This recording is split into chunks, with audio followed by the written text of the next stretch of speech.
one thing to accomplish. Get that young girl out of there alive. That's all. I understand. I think you do. Come with me as we explore the world of the unknown. A world that most are too afraid to look into. Welcome to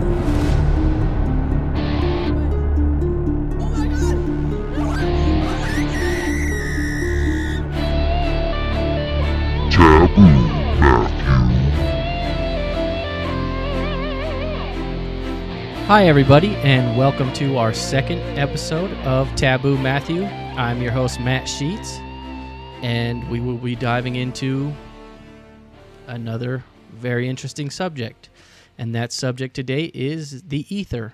The ether is something that's very interesting to me. It's a lot of woo-woo, a little bit of supernatural. But I don't think that makes it any less real. It's actually been a major part of the studies of many scientists who I highly respect, and scientists that I believe were more science-minded, right? Ones that were looking for the nature of the reality we live in, and not just trying to prove their theories or push an agenda. So it's something that is very, very intriguing to me, and something I think definitely deserves a further look. So that's what we're going to do today. My little disclaimer, as always, is I am not a scientist. I have done no firsthand experiments that would prove or disprove any of what I'm about to talk about. Nevertheless,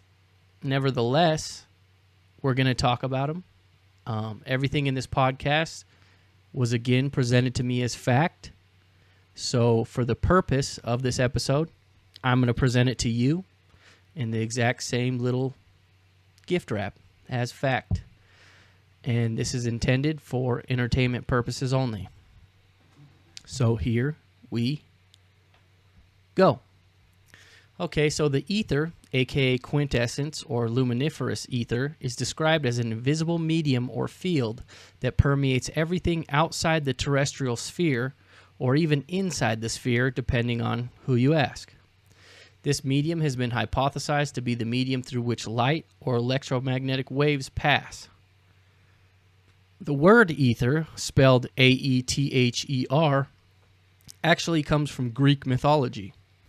It's derived from the Greek word aether, A-I-T-H-E-R, meaning pure air or heaven.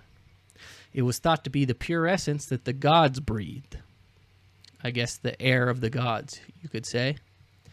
In Morphic mythology, ether was the god of light and the bright blue ether of the heavens. One of the primordial deities or firstborn elements. It's described as the highest of the three airs.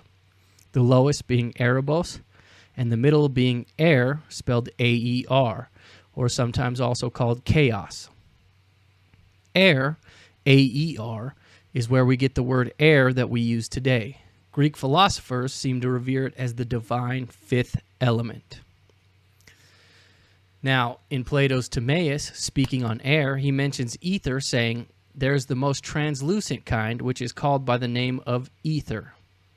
Aristotle, building on the words of his mentor, claimed that fire was sometimes mistaken for ether.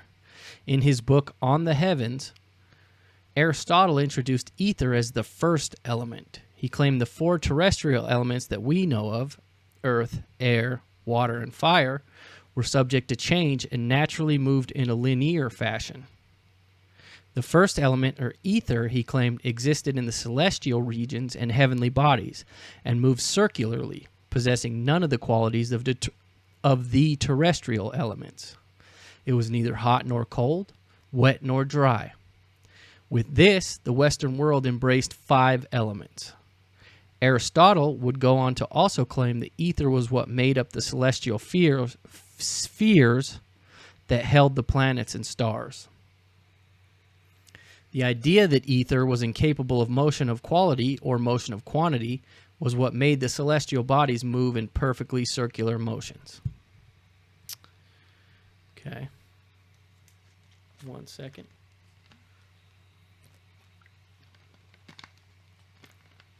Quintessence was the Latin name for the fifth element. It would also be called essentia exaltata. Medieval alchemists believed it to be a medium identical to that which the heavenly bodies were comprised of, an invisible and vital force giving life and structure to the universe. They believed that there was quintessence within our terrestrial sphere, though in very low amounts relatively. They also believed this small amount of quintessence or ether is why the heavenly bodies seem to affect what takes place here on Earth. You know, astrology, things like that.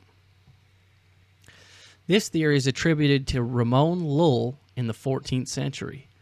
It's also worth noting that the medieval elemental system had the 5 elements we have discussed, plus an additional 2, sulfur, which characterized the principle of combustibility, and mercury, which contained the principle of metallic properties. Just an interesting little side note that I found. Okay, so as the popularity of quintessence spread, alchemists began trying to incorporate ether into their medicine. It was thought that if it were consumed, it would rid the body of impurities and illnesses. In a 15th century book titled The Book of Quintessence, it is listed as a medicine, and the process for creation of it is distilling alcohol 7 times. There's that number 7. I think we're going to run into that a lot. Maybe not today, but in general. Quintessence started to become synonymous with elixirs and even the Philosopher's Stone itself. From what I could gather, it seems the mainstream believes ether of ancient Greece bears little to no resemblance to what is called the early modern ether. This early modern ether seemed to gain a lot of popularity right around the Renaissance. So, Isaac Newton, that whole thing. Speaking of Isaac Newton, he talked about the existence of ether in his 3rd book of Optics. He said, "Doth not this ethereal medium in passing out of water, glass, crystal, and other compact and dense bodies in empty spaces grow denser and denser by degrees, and by that means refract the rays of light not in a point, but by bending them gradually in curved lines? Is not this medium much rarer within the dense bodies of the sun, stars, planets, and comets than in the empty celestial space between them? And in passing from them to great distances, doth it not grow denser and denser perpetually, and thereby cause the gravity of those great bodies towards one another, and of their parts towards the bodies, every body endeavoring to go from the denser parts of the medium towards the rarer?" Yeah, I know that's quite the mouthful. But that quote seems to me to indicate that Newton also believed the ether to transmit gravity, at least to some degree.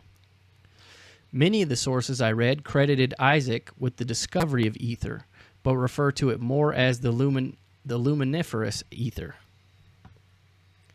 I'm not 100% that that's how you say luminiferous, but feels right. In the 19th century, the ether theories really began to take off.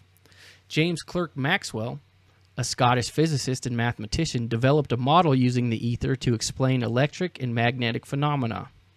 Known as Maxwell's equations, this led to an understanding that light is an electromagnetic wave. Later on, in the 19th century, Joseph Larmor, an Irish physicist and mathematician, would describe the ether as a homogeneous fluid medium which was perfectly incomprehensible and elastic. He believed the ether to be completely separate from matter. This, as well as many other theories and postulations, would lead to what became known as the Michelson-Morley experiment. Quite a famous experiment. Excuse me. The Michelson-Morley experiment set out to prove the ether theory in 1887. This experiment was, of course, built off many other theories, as well as experiments by other scientists throughout all of the 1800s and most likely even earlier than that. That's actually quite an interesting rabbit hole if you ever have some time, is to look at all these theories that just started popping up everywhere that had to do with dielectricity, electricity, magnetism, electromagnetism, the ether. It was quite a rich time in science. Anyway, they believed that they could find evidence of the ether by testing the difference of the speed of light in relation to the movement of the Earth through the etheric field. The finding was that there was no detectable variation in the speed of light, regardless of the direction of the light was traveling. Most took this to indicate that the ether didn't exist at all. Some took it to mean that there was no discernible movement of the Earth, and still others took it as a just completely flawed experiment. With the means of the experiment, the tools that they used not being quite up to par. Come to your own conclusion, as always. This also is commonly believed to have led to the theory of special relativity that Albert Einstein would put forward, 20 or so years later. This experiment has then again been repeated many, many times with all sorts of supposed results. I mean, you could search all day and find people using some experiment that was either the Michelson-Morley or based off the Michelson-Morley experiment, and they'll use it to justify anything, that the Earth doesn't move, that it does move, that the ether's there, that it's not, that we live in a simulation, that we don't. I mean, it's, you know how people are. They'll use anything to further their agenda. But the most noteworthy of these studies to this little story we're sharing right now is a reproduction that happened in 1986 by the U.S. Air Force. It was published in the scientific journal, the Journal of Nature, under the name Special Relativity. And most of what I read about this experiment seemed to vindicate Michelson and Morley and their original hypothesis, in that there was, in fact, some type of etheric field. Now, I went and tried to read some of the summations of said experiment. They're hard to find, and it's a little above my head, so I just kind of took it for what they said in the original report they did in the Journal of Nature, which they made it at least sound like they proved some type of field existed, and it definitely seems very close to what we would consider the ether to be. During the same time as the Michelson-Morley experiment, the German physicist Heinrich Hertz proved the existence of electromagnetic waves that was hypothesized by James Clerk Maxwell. He figured that because these waves travel through space, there had to be a medium that they traveled through. Hertz said that ether was structureless beyond comprehension and yet solid, somehow possessing a rigidity many times greater than the hardest steel. Soon after this, Nikola Tesla repeated Hertz's experiments, though with far more powerful apparatuses, and he came to a slightly different conclusion. Tesla came to the conclusion that electromagnetic waves were longitudinal waves in a gaseous medium, propagated by alternate compression and expansion. After discovering these results, Tesla declared that light and other electromagnetic waves are not transverse waves, a theory which is still believed today in most of the conventional physics, but instead are a longitudinal disturbance in the ether involving alternate compressions and rarefactions. This is a quote by Tesla about the subject. Light can be nothing else than a sound wave in the ether. Since light has such a constancy of velocity, light can only be explained by assuming that it is dependent solely on the physical properties of the medium, especially density and elastic force. Tesla staunchly believed in the ether and seemed to confirm his belief in many experiments. One such experiment, done in 1896, used a form of vacuum tube Tesla had just invented that could be charged and operated with pressures up to 4 million volts. In 1929, Tesla spoke of this finding in this quote, "One of the first striking observations made with my tubes was that a purplish glow for several feet around the end of the tube was formed, and I readily ascertained that it was due to the escape of the charges of the particles as soon as they passed out into the air, for it was only in nearly perfect vacuum that these charges could be confined to them. The coronal discharge proved that there must be a medium besides air in the space, composed of tiny particles immeasurably smaller than those of air, as otherwise such a discharge would not be possible. On further investigation, I found that this gas was so light that a volume equal to that of the Earth would weigh only about 1/20th of a pound. These experiments, among others, explain why Tesla was such a critic of Einstein's theory of special relativity. To explain the density of the ether, Tesla was said to use William Thomson's equations. Tesla also believed that all matter in the universe is simply the ether in motion. When the ether is set in motion, it becomes gross matter. In 1900, he is quoted as saying, "By being set in movement, ether becomes matter perceptible to our senses. The movement arrested, the primary substance reverts to its normal state and becomes imperceptible."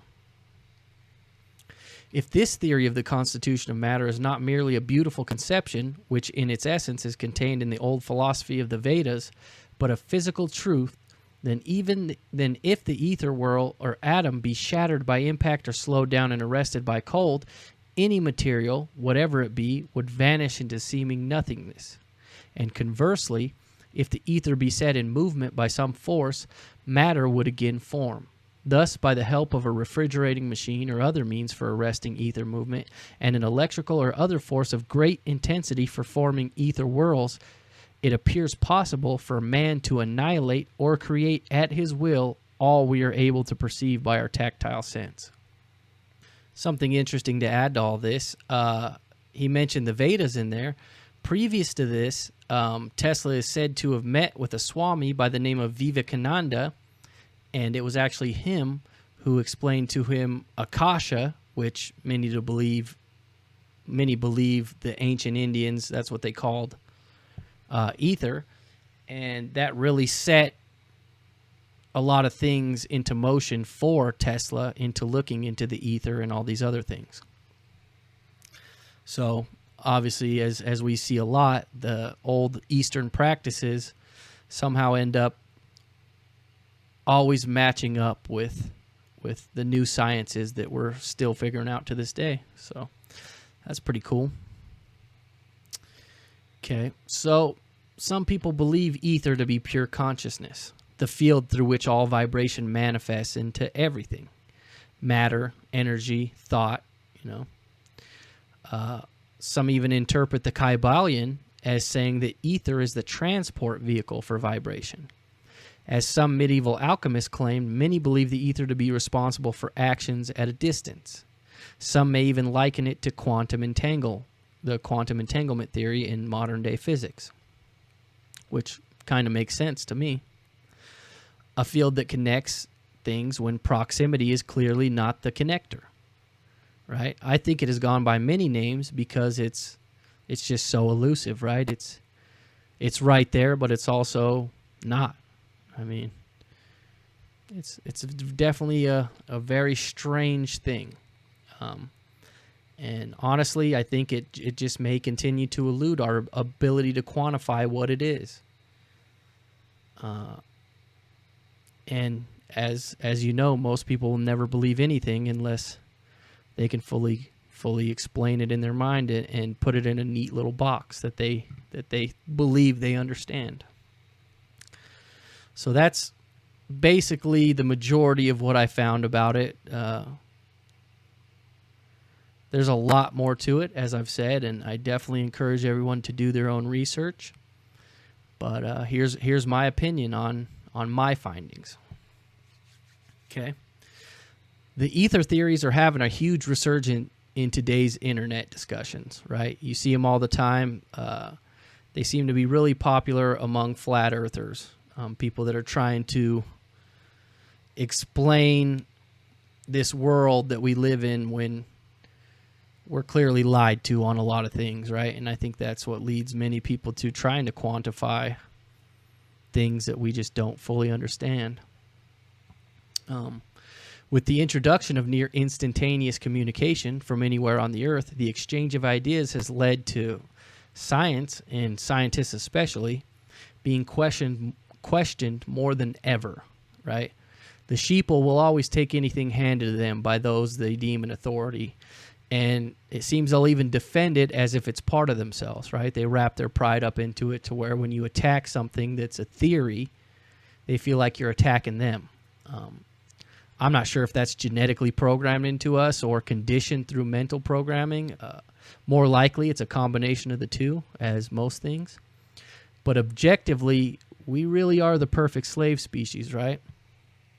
We're a pack animal that polices itself for its master, right?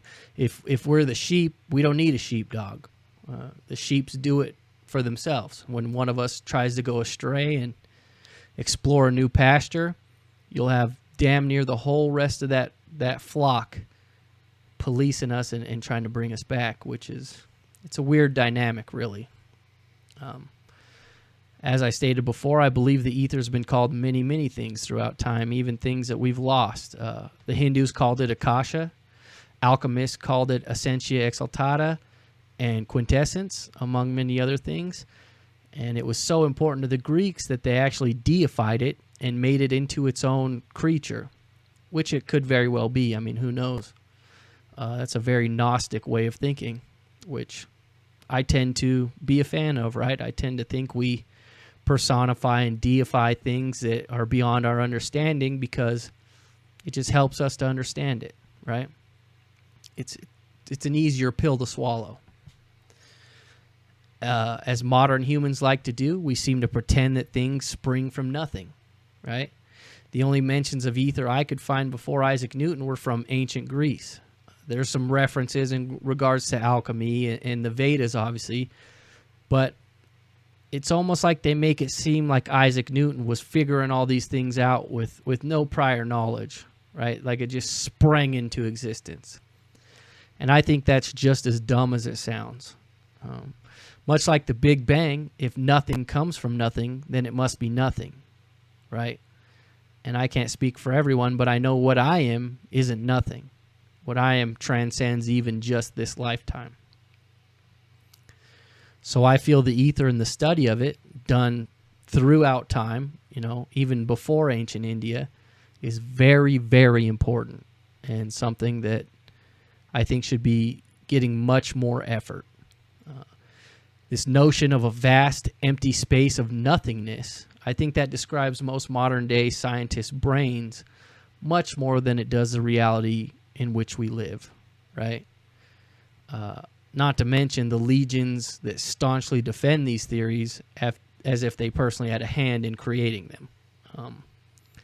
I think there's a lot of nothingness going around, but I don't think it's outside this sphere of existence or even inside us in between the atoms and whatnot. That's just crazy to me. And just because we can't see it, obviously doesn't mean something's not there. I think they credited Isaac Newton with the discovery of ether for the same reason he's credited with many other things I don't think he was the first or even the best to do, right? It serves their agenda. I think he was part of whatever big secret club worships these entities that enslave humanity, and that's why he's almost deified in this cult of science that we have now, right? This scientism. They worship Isaac Newton like he's, basically they're Jesus. I mean, there's a couple other that they point to, but they really, really, really like to push that Isaac Newton. And I don't think that's by chance. Obviously, I can't say that I fully understand all the ins and outs of the Michelson-Morley experiment, right? I think I get the gist. My understanding being that they went into the experiment assuming two things. And one was that the Earth was in motion. And two is that there was an ether, right? So because the unseen and undetectable movement of the Earth was not shown to affect the speed of light, it was then assumed that the experiment showed that there is no ether. Otherwise, the movement of the Earth would have had a much more pronounced effect, right? I'm not sure it proves anything like that. I think it just raises more questions as to why the movement of the Earth, which we're told is 67,000 miles per hour, I think it raises more questions why that's completely undetectable in most experiments that I've ever heard of being done. Right? I get we're on a huge rock and it's so big that you can't detect these things. I mean, I understand. I mean, I grew up being taught all this shit. But if it's really moving that fast, 67,000 miles per hour through space, I think it would be easier to detect, right? That's just my personal opinion. Again, I don't know shit. This supposed failure of said experiment is what also led to the creation of modern day physics, right? I think it's why they have to keep inventing names for things and inventing things that aren't perceivable. And a lot of us know, anyone who's done real research know that they just make theory on top of theory on top of theory, and then they push it like it's fact, even in the face of mountains of evidence to the contrary, right? It literally is the cult of modern day physics, in my opinion.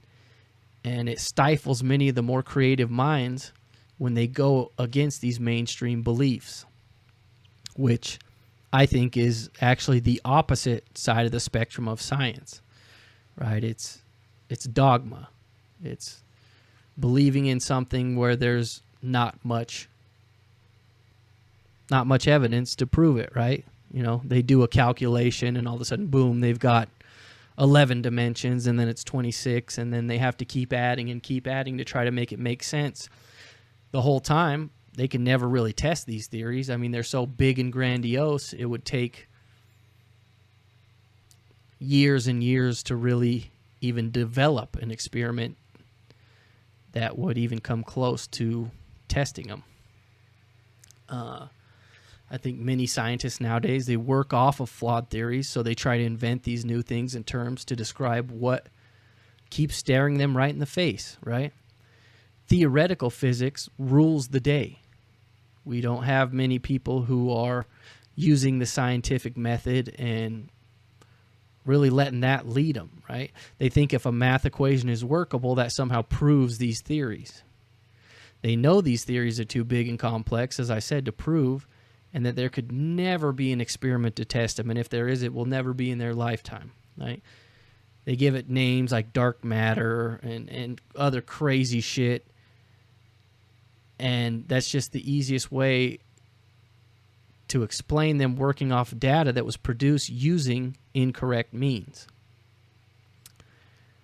And don't get me wrong, I don't believe all these people are ill-intentioned. I think a lot of them just get excited and they wrap their pride up in things, and they want to be the next big thing in science. They want to be the Einstein. They want to be the Isaac Newton, right? And again, they just get caught up in this cult of scientism, like many of us have and are, right? I've done the same thing, and I still do the same thing. When I want to believe something, it's really hard for me to look at evidence to the contrary. But I think that's the most important thing we can do as human beings, because if we aren't willing to look at reality, then everything's just a fantasy. And I love fantasy as much as the next guy, but sometimes you got to swallow your pride. Personally, I don't believe many scientists over the last 300 years really followed the scientific method, and that's for a multitude of reasons. I think there's a lot of excuse me, I apologize. I think there's a lot of evidence to suggest that Einstein was a hack and a plagiarist. I don't think it's coincidence that he worked at this patent office. I think that would have given him access to a lot of work that others were doing, and whether he took that and worked off of it or just took it completely, there's a lot of people that think that is a major factor in many of Einstein's theories. That's why I tend to lean more towards Tesla's findings. I think even still today, things vindicate what Tesla said then. A lot of people say that it's disproved and this and that, but I don't think anyone can truly argue that Tesla wasn't a genius that was far, far ahead of his time. I think he was a true scientist who followed the scientific method to the letter in most cases. And he let the findings from his own experiments guide his beliefs, and he wasn't just doing experiments to validate his agenda or beliefs.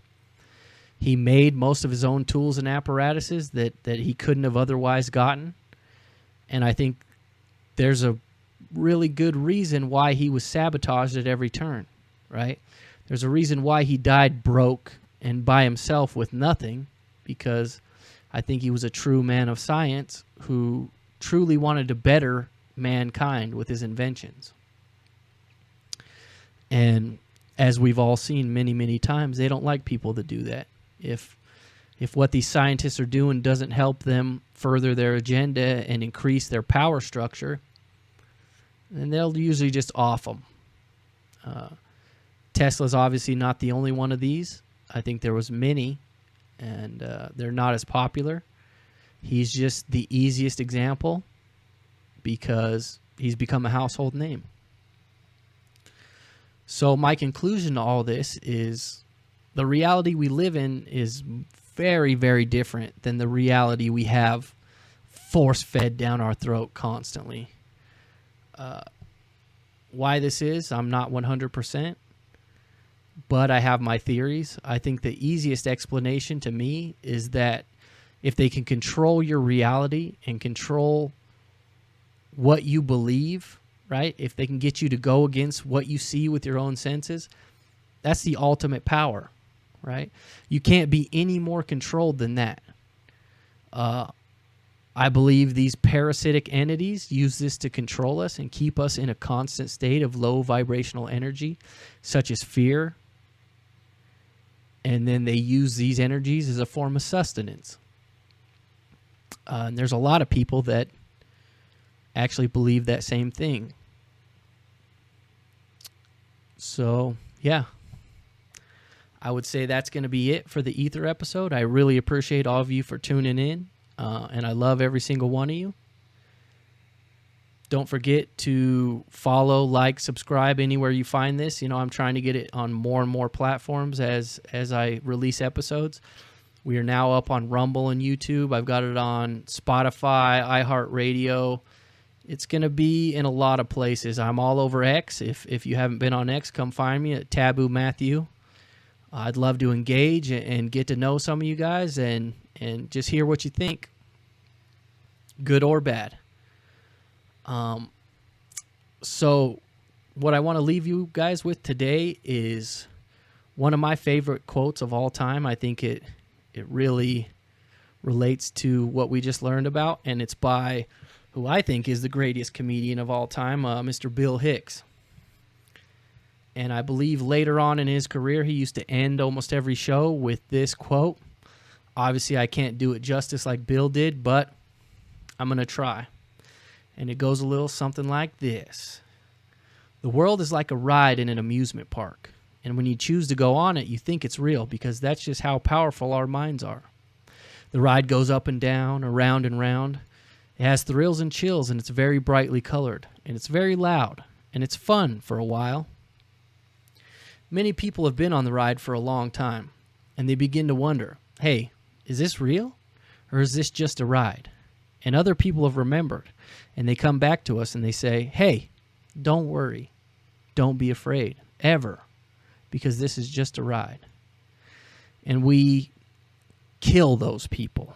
Shut him up. I've got a lot invested in this ride. Shut him up. Look at my furrows of worry. Look at my big bank account and my family. This has to be real. It's just a ride. But we always kill the good guys who try and tell us that. You ever notice that? And let the demons run amok. But it doesn't matter because it's just a ride. And we can change it anytime we want. It's only a choice. No effort, no work, no job, no savings of money. Just a simple choice right now between fear and love. The eyes of fear want you to put bigger locks on your doors, buy guns, close yourself off. The eyes of love instead see all of us as one. Here's what we can do to change the world right now to a better ride. Take all that money we spend on weapons and defenses each year and instead spend it feeding and clothing and educating the poor of the world, which it would pay for many times over. Not one human being excluded. And we could explore space together, both inner and outer, forever, in peace. With that, I hope you're all safe and well, and I will see you next time. Goodbye.